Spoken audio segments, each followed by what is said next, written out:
ভুলেও কখনো বাচ্চাদের ছবি ফেসবুকে দিবেন না। যদি দেন তাহলে মারাত্মক দুইটি ক্ষতি হবে। আপনি আপনার বাচ্চার সুন্দর বাচ্চা, কিউট বাচ্চা, তার ছবি আপনি ফেসবুকে আপলোড করলেন। এখন আপনি খেয়ালও করতে পারতেছেন না আপনার বাচ্চা অসুস্থ।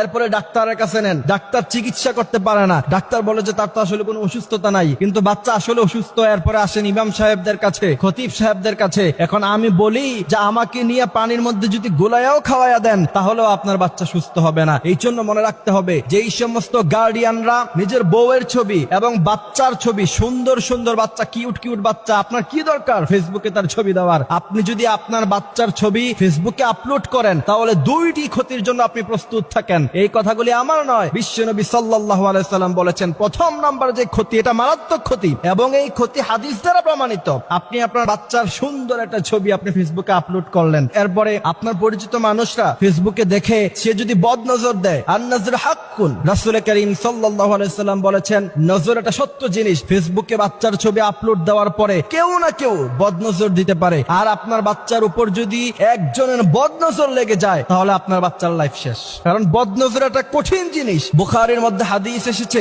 আন আবি হুরায়রা রাদিয়াল্লাহু তাআলা আনহু قال قال رسول الله صلى الله عليه وسلم العين حق। বিশ্বনবী সাল্লাল্লাহু আলাইহি সাল্লাম বলছেন নজর এটা খুব সত্য জিনিস এবং বদনজর যদি কারো জীবনে একবার লেগে যায় তার গোটা লাইফটা শেষ।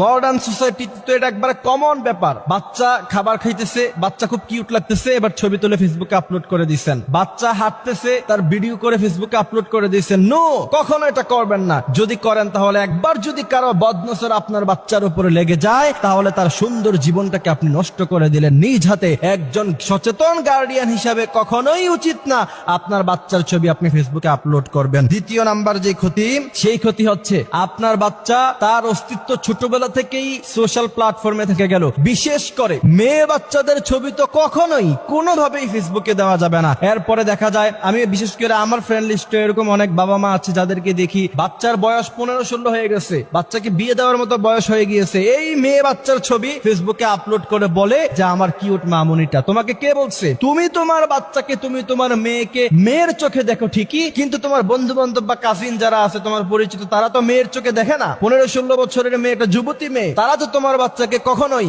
মেয়ের নজরে দেখবে না, কেউ কেউ তো ভিন্ন নজরেও দেখবে। এখন আমরা যখন এই কথাগুলি বলতে চাই তখন আমাদেরকে বলা হয় যে আপনাদের নজর খারাপ, আপনারা খারাপ চিন্তা করেন না।